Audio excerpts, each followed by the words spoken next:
नमस्कार, स्वागत है आपका जनमंच पर। टेनिस की बात करें तो बात आती है ग्रैंड स्लैम टूर्नामेंट्स की।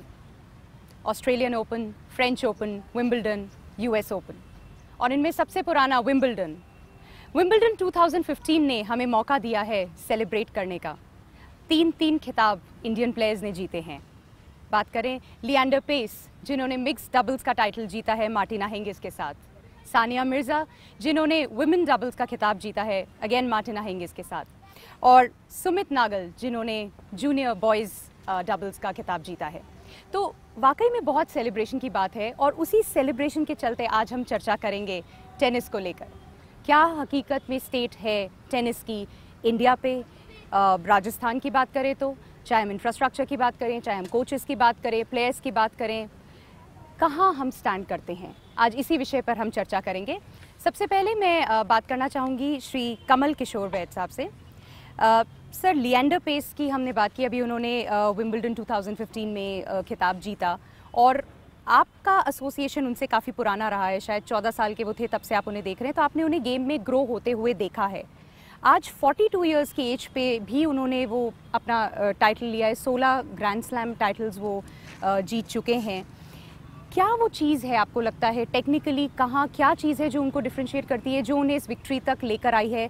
सानिया मिर्ज़ा की भी अगर बात करें तो एक टेक्निकल एस्पेक्ट अगर हम देखें तो उस पर थोड़ा सा आप बताएं। और एक चीज़ और मैं बोलना चाहूँगी कि ये देखा गया है कि डबल्स में हमारे जो इंडियन प्लेयर्स हैं वो आगे आते हैं, सिंगल्स में इतना नहीं जीत पाए हैं या आगे नहीं पहुँच पाए हैं, इसका कारण भी थोड़ा बताएं। देखिए, लिएंडर पेस को मैं 1986 से मैं उनको खेलते हुए देख रहा हूँ, जबकि वो पहली बार जयपुर के अंदर आए थे। नेशनल इवेंट थी, उसके अंदर अंडर 14, अंडर 16, अंडर 18 कैटेगरीज के टूर्नामेंट्स थे। तो लिएंडर पेस उस टाइम 13 साल के थे, लेकिन वो अपने से बड़ी वाली कैटेगरी के अंदर भी अंडर 16, अंडर 18 में भी वो खेले थे। और उनके गेम को देख के हमको उनका जुझारूपन जो था उसको देख के हमको ये लग गया था कि ये लड़का आगे जाके कुछ इंडिया का नाम रोशन करेगा।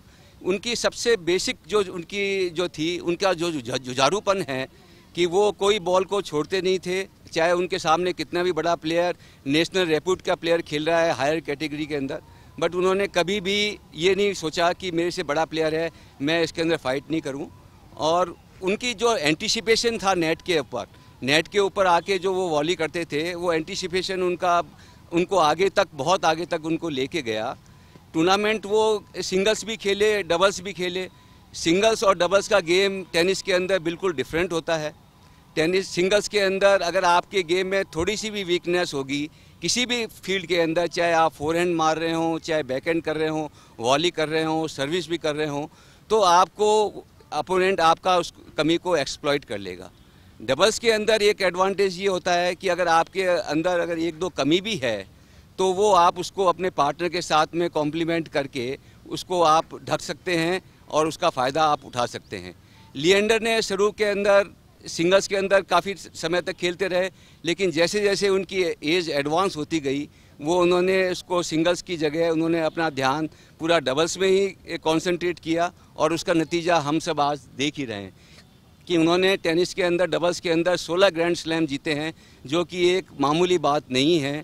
कि हिंदुस्तान के अंदर रहते हुए, हिंदुस्तान के अंदर जो फैसिलिटीज़ थी उसका उन्होंने पूरा फ़ायदा उठाते हुए उन्होंने इसका देश का अपना नाम रोशन किया। जी, मैं बात करना चाहूँगी श्री NM यादव साहब से कि कहीं ना कहीं अभी तक जो टेनिस में हम अगर एफर्ट्स देखेंगे वो एक इंडिविजुअल लेवल पे एफर्ट्स हैं। मतलब आप साई है, आइटा है, स्पोर्ट्स मिनिस्ट्री है, काउंसिल्स हैं, बहुत कुछ है, ऑर्गेनाइजेशंस हैं, पर कहीं एक कॉन्सर्टेड कोऑर्डिनेटेड एफर्ट नहीं दिख रहा है। तो ऐसे में इंटरनेशनल प्लेयर्स हम कैसे क्रिएट करें? ये बात सही है कि हमारे गिने चुने खिलाड़ी ही नाम कर पाए हैं दुनिया में, जिनमें लिएंडर पेस एक है। और इसका कारण ये भी है कि हमारे पास जो गेम की सुविधाएं हैं वो भी इतनी अच्छी नहीं है जितनी होनी चाहिए। परंतु मैं थोड़ा सा ब्रीफ आपको देना चाहूँगा कि पिछले 20 साल में क्या प्रोग्रेस हुई है टेनिस के गेम में। आज के 20 साल पहले टेनिस का गेम कम से कम राजस्थान में, जयपुर में और राजस्थान में क्लासेस का गेम था, क्योंकि उस वक्त जयपुर के अंदर 10 कोर्ट थे, केवल 10 कोर्ट थे। पिछले 20 साल में काफ़ी प्रोग्रेस हुई है और आज जयपुर अकेले में 50 कोर्ट हैं, पूरे राजस्थान के अंदर 190 से ऊपर कोर्ट्स हैं। तो ये बात तो इसकी हुई कि प्रोग्रेस कर रहा है। पहले जो गेम मास क्लासेस का था, अब ये हो गया है मिडिल क्लास का, और आगे आने वाले समय में इसको ज़रूरत है मासिस का गेम बनाने की, क्योंकि टेनिस में संभावनाएं बहुत हैं। हमारे खिलाड़ी सब जगह खेल रहे हैं, ये कोर्ट्स इतने बड़े हैं, तो हमें पूरा भरोसा है कि खिलाड़ी भी आगे आएंगे। लिएंडर पेस के बारे में कमल जी ने बताया, बात सही है। सबसे पहले कितने यंग लड़के ने यहाँ आकर के वैन फरेरा जैसे खिलाड़ी को हराया। अगेंस्ट साउथ अफ्रीका इंडिया का डेविस कप मैच था। हमारे को गर्व है कि राजस्थान में, जयपुर में हमने 4 डेविस कप मैचेस किए हैं, और 4 डेविस कप मैचेस इतने सक्सेसफुली किए हैं कि आज तक भी उनकी याद बाकी है। और उनका हमेशा कहते हैं कि हिंदुस्तान को जिताना चाहते हो तो ग्रास पे खिलाओ। हम कोशिश करेंगे कि फिर डेविस कप यहाँ पे हो, फिर राजस्थान का और हिंदुस्तान का नाम रोशन हो, और फिर ऐसे अच्छे खिलाड़ी निकलें, क्योंकि ये स्वाभाविक गेम ऐसा गेम है जो हमारे खिलाड़ियों को स्लो वाला गेम सूट करता है। रामनाथन कृष्णन एक हुआ करते थे, he was touch artist of the game, और उसी लाइन पे रमेश चले, उसी लाइन के ऊपर लिएंडर चल रहे हैं। और आगे आने वाली पीढ़ी को भी ये लोग इस तरह का ही दे रहे हैं, आभास दे रहे हैं कि अगर ग्रास का जैसा क्ले भी थोड़ा स्लो होता है, इसके ऊपर अगर यहाँ पे हम फैसिलिटीज़ डेवलप करें तो हिंदुस्तान राइज कर सकता है टेनिस के मामले में, और काफ़ी संभावनाएं हैं। और हम इसको मासेस का गेम बनाएं, ये बहुत बड़ी ज़रूरत है आज की, और होगा, अवश्य होगा, मेरा पूर्ण विश्वास है। मैं बात करना चाहूँगी यूएम सहाय साहब से। शायद 20 साल पहले या 50 साल पहले अगर हम बात करते तो स्पोर्ट्स ओवरऑल उतनी एक्सेप्टेंस नहीं थी। ठीक है, बच्चा खेल रहा है, बट पेरेंट्स का फोकस पढ़ाई रहता था, वो रहता था। लेकिन आज सिचुएशन बदल गई है। आज घर में तेंदुलकर भी चाहते हैं लोग, सानिया मिर्ज़ा भी होनी चाहिए, तो वो एटमॉस्फेयर आ गया है। लेकिन फिर भी चैलेंजेस हैं अभी। तो क्या देखते हैं आप जुड़े रहे हैं, खेलते रहे हैं खुद, क्या डिफरेंस आपको लगता है पहले के और अब के गेम में, और आगे आपके हिसाब से क्या प्रोस्पेक्ट्स? लोग ये कहावत मशहूर थी कि पढ़ोगे लिखोगे तो होगे नवाब, और खेलोगे कूदोगे तो होगे ख़राब। तो लोग सोचते थे कि ये खेल कूद में पढ़ा लड़का है, ये आगे राइज नहीं कर पाएगा, क्योंकि उसमें इतनी शोहरत नहीं थी, इतना पैसा नहीं था, रोज़ी रोटी कमाने के इतने सावधान नहीं थे, इतने चांसेस नहीं थे। आज की तारीख में ये सिचुएशन बदल गई है। आज मीडिया में इसमें भी इसको अच्छा रोल प्ले किया है। टीवी पे मैचेस दिखते हैं, पहले ऑल इंडिया रेडियो पे कमेंट्री आती थी, तो उसको देख देख के यंग जनरेशन है, जो इम्प्रेशनेबल माइंड जिसका होता है बच्चों का, वो देखते हैं कि ये इतना राइज कर रहा है, इसको इतनी शोहरत मिल रही है, इतने पैसे मिल रहे हैं, हम भी अगर खेलेंगे तो हम भी इस लेवल पे पहुंच सकते हैं। और इसमें पेरेंट्स भी आज बच्चों को स्पोर्ट्स में सपोर्ट करने लगे हैं।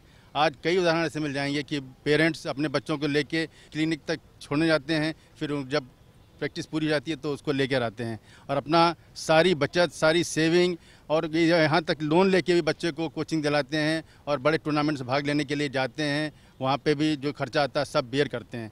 तो ये सारी चीज़ें पेरेंट्स सब जान गए हैं कि स्पोर्ट्स कोई ऐसी चीज़ नहीं है जिससे बच्चों को आगे प्रोग्रेस के नहीं हो सकती है। आज एक बच्चा जितना अगर कोई राइज कर जाए तो इतना कमा सकता है जितना कि सरकारी नौकरी में या किसी भी नौकरी में उतना उसको नहीं मिल सकता है। उसका जो पसंद हो उसको वही गेम खेलने दीजिए। ये नहीं कि मैंने देख लिया, मेरे को कोच अच्छा टेनिस अच्छी लगने लगी तो मैं चाहे टेनिस में मेरे को आता नहीं है लेकिन मैं टेनिस में ही फादर ज़बरदस्ती करें। तो जो लड़का जिस गेम में अच्छा समझ कर सकता है, उसमें एप्टीट्यूड है, वही गेम उसको खेलना चाहिए। आई थिंक सर आपने बहुत सही, एक बहुत इंपॉर्टेंट पॉइंट बोला है कि माइंडसेट काफ़ी चेंज हुआ है, लेकिन चैलेंजेस हैं अभी भी, और आगे हमें उसको लेकर चलना है। चैलेंज बहुत है, जब तक उसको अपने रोजी रोटी की चिंता रहेगी तब तक वो पूरा अपना फुल 100% दे नहीं पाएगा। तो इसके लिए भी कुछ गवर्नमेंट को करना चाहिए। जनमंच पर चर्चा जारी रहेगी एक छोटे से ब्रेक के बाद।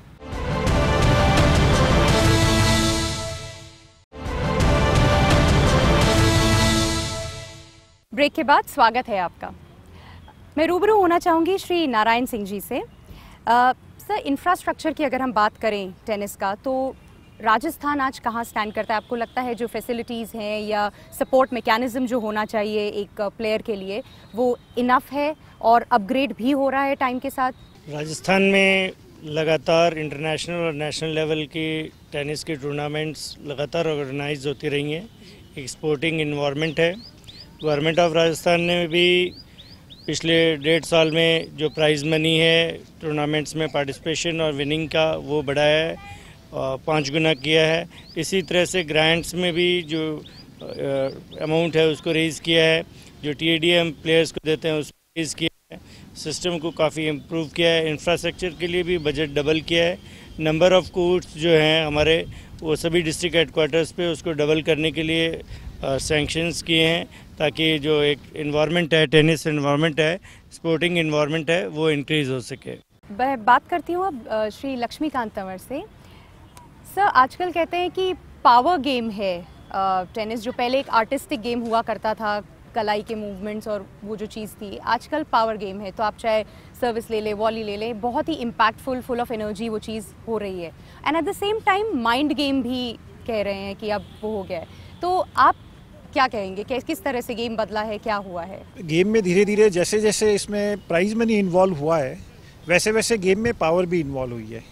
पहले क्या था कि ये टेक्निक और टच गेम कहा जाता था और ये एक क्लब तक या एक डिस्ट्रिक्ट तक सीमित था। अभी ये जब से वर्ल्ड क्लास लेवल पे हो गया है, पहले भी होता था लेकिन अभी नंबर ऑफ टूर्नामेंट्स उस लेवल पे ज़्यादा बढ़ गए हैं और प्राइज मनी ज़्यादा बढ़ गया है।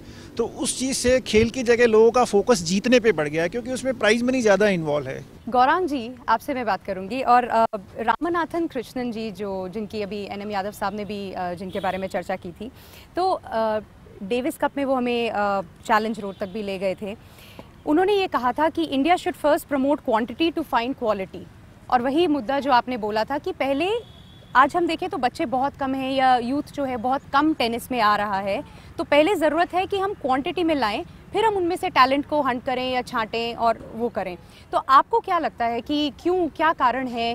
ऑफ कोर्स शायद कहीं इंफ्रास्ट्रक्चर की कमी है, फैसिलिटीज़ उतनी नहीं है, कोचेस, शायद कहीं पे ये भी शिकायत है कि कोचेस उतना ध्यान नहीं देते, उतने क्वालिफाइड कोचेस नहीं मिलते, क्या कारण है? और कहीं ना कहीं विमेन का जो एक रोल है या विमेन का जो इन्वॉल्वमेंट है, टेनिस में पार्टिसिपेशन है, वो भी कम है। तो इस बारे में थोड़ा सा आप बताएं। इन्वॉल्वमेंट की बात पे कहा जाएगा कि बच्चे तो बहुत हैं जो कि हर डिस्ट्रिक्ट के अंदर खेल रहे हैं टेनिस।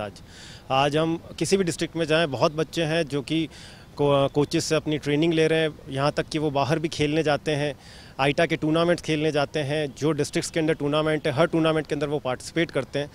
बट जो इन्वॉल्वमेंट है बच्चों का वो थोड़ा थोड़ा अभी कम इसलिए हो गया है कुछ सालों से, क्योंकि जो टूर्नामेंट्स हैं वो अपने राजस्थान के अंदर कुछ कम हो रहे हैं, जिससे बच्चों को आगे बढ़ने का कम मौका मिलता है। अब आगे वो जाके आईटा के टूर्नामेंट्स खेलते हैं, ऑल इंडिया टेनिस एसोसिएशन के टूर्नामेंट्स खेलते हैं, तो वहाँ पर उन्हें अच्छा कंपटीशन मिलता है, क्योंकि वहाँ पर ऑल इंडिया के लड़के आते हैं, लड़कियाँ आते हैं, और हो सकता है कि वो 1 या 2 राउंड के बाद हार जाए, आगे आ जाए। तो जब टूर्नामेंट्स बढ़ेंगे तो डेफिनेटली बच्चों का इंटरेस्ट बढ़ेगा, पेरेंट्स का इंटरेस्ट बढ़ेगा, और वो ज़्यादा टेनिस के अंदर और इन्वॉल्व होंगे और ज़्यादा कोचिंग लेंगे, ज़्यादा प्रैक्टिस करेंगे और आगे बढ़ेंगे। गोपाल शर्मा जी, आप ये बताएं कि इन्हीं लाइंस पे अगर हम बात करें तो यूथ को किस तरह से मोटिवेट किया जाए, किस तरह से इनकरेज किया जाए?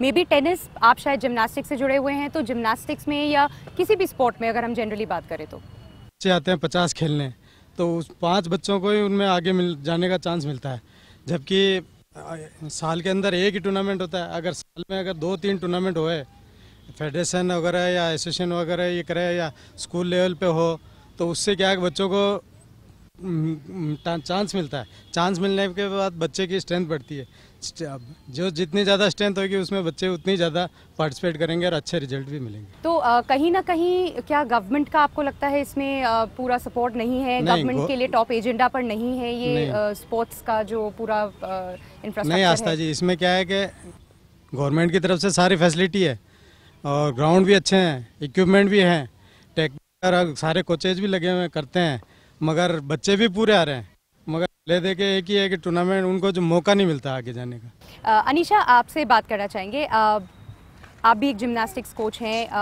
कहीं ना कहीं स्पोर्ट्स में अगर मैं राजस्थान की बात करूं तो ऐसा नहीं लगता कि लड़कियों का इन्वॉल्वमेंट थोड़ा सा कम है? क्या कारण है? ऐसा तो नहीं है कि वो स्किल्ड नहीं है या उनमें वो फ्लेयर नहीं है स्पोर्ट्स के टुवर्ड्स, फिर क्या बात है? जी, लड़कियों का इन्वॉल्वमेंट बढ़ा है कुछ हद तक, लेकिन उसके लिए ज़रूरी है कि लड़कियां भी इंटरेस्ट लें और उनके पेरेंट्स भी। आजकल पेरेंट्स कहीं ना कहीं जागरूक तो हुए हैं, लेकिन उस लेवल पे नहीं जितना लेवल चाहिए, और डेफिनेटली सभी गेम्स में इन्वॉल्वमेंट भी बढ़ा है। और हम लोगों ने नेशनल लेवल में, जैसे बात करें जिम्नास्टिक की, हमने कॉन्टिनेंटल लेवल पे कॉमनवेल्थ में भी मेडल लिया है, वो भी एक लड़की ने हाल ही में 2014 में ग्लासगो में। तो डेफिनेटली गर्ल्स का भी इन्वॉल्वमेंट बढ़ा है और इसको और बढ़ाने की ज़रूरत है कि इंटरेस्ट ले, गर्ल्स भी आए, अपना खेले, अपना पूरा अपना वो दे गेम में, और उनके पेरेंट्स को भी चाहिए कि वो उन्हें लाए, खिलाए, और उन्हें ये नहीं कि नहीं तुम गेम्स नहीं खेलना है, लड़की हो, इस तरीके का उनका नहीं होना चाहिए, बल्कि लड़कियों को प्रमोट करना चाहिए कि आइए, आगे बढ़िए और अपने देश का नाम ऊंचा करिए। जनमंच पर चर्चा जारी रहेगी एक छोटे से ब्रेक के बाद।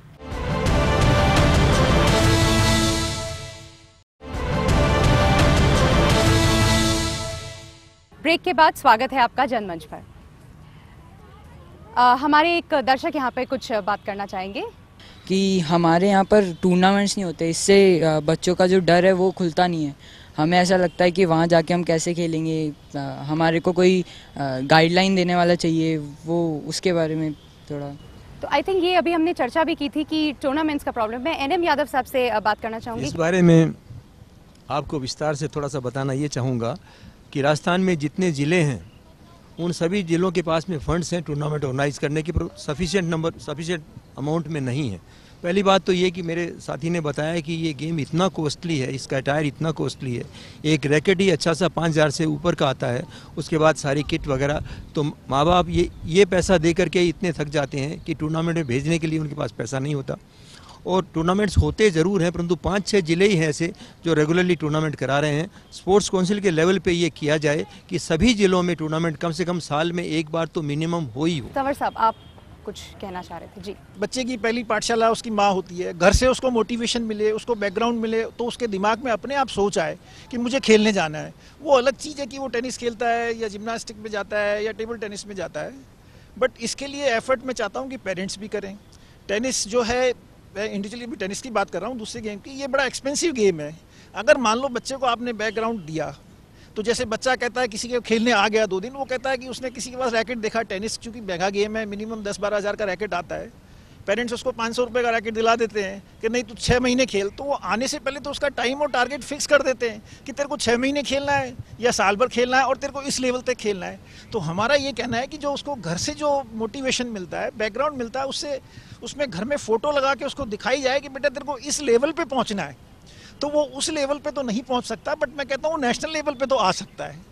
तो इसके लिए हमारे एक संयुक्त एफर्ट चाहिए, पेरेंट्स का, कोच का, गवर्नमेंट का। हमारे बीच में यहाँ पे पेरेंट भी हैं जो कुछ कहना चाहेंगे। सानिया मिर्जा ने खिताब जीता, ये हमारे लिए बहुत खुशी की बात है। हम भी हमारे बच्चों को इसमें टेनिस में बहुत आगे बढ़ाना चाहते हैं, लेकिन हमें एक मार्गदर्शक की ज़रूरत है जिससे हम उनको टूर्नामेंट्स में भेज सकें और इससे और आगे हम। तो कहीं ना कहीं आपको भी महसूस होता है चैलेंज कि आगे कहाँ किस तरह से कैसे हम आगे उनको बढ़ाएं, वो हमें पूरा नॉलेज नहीं है।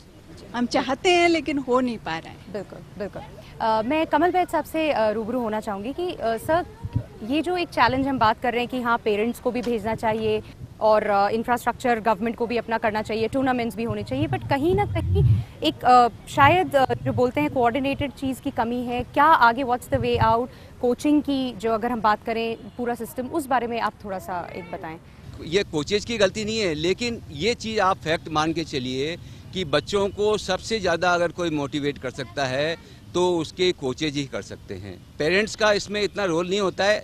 मैं इंडिया की बात कर रहा हूँ, इंडिया के अंदर पेरेंट्स इतने ज़्यादा नहीं है। वो तो अपने बच्चे को चाहे स्कूल में भेज दिया, चाहे आपको खेलने के लिए भेज दिया, तो वो ये सोचते हैं कि वहाँ पे उनको पूरी फैसिलिटी मिलेगी और उन पे पूरा ध्यान दिया जाएगा और उनको विकास का मौका मिलेगा।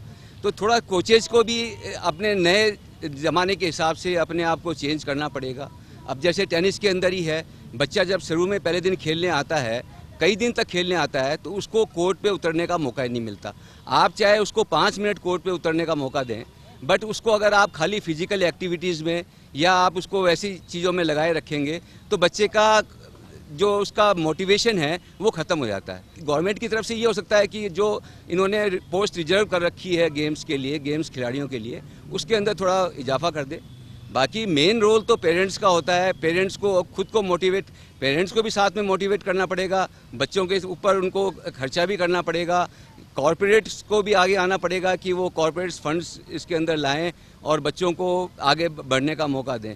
इसलिए हम किसी एक के ऊपर हम ये नहीं कह सकते कि साहब आपको ये नहीं करें। ये सबका एक मिला जुला सबका सहयोग होगा, तभी देश के अंदर स्पोर्ट्स आगे बढ़ सके। साहिब साहब से कि सर, ये जो बात की अभी वैद साहब ने, कोचेस का जो है और पेरेंट्स का भी है रोल जो है। पेरेंट्स कहीं ना कहीं इस चीज़ को लेकर, बच्चे का डिटर्मिनेशन तो इम्पॉर्टेंट है, but at the same time parents का भी इम्पॉर्टेंट है। तो जो एक तरह का ट्रिवियल या कैजुअल बिहेवियर होता है कि ठीक है छुट्टी करा दी, कहीं जाना है तो, या ठीक है क्या फ़र्क पड़ता है, बट पढ़ाई की जहाँ बात आती है 1 दिन की छुट्टी भी नहीं होनी चाहिए।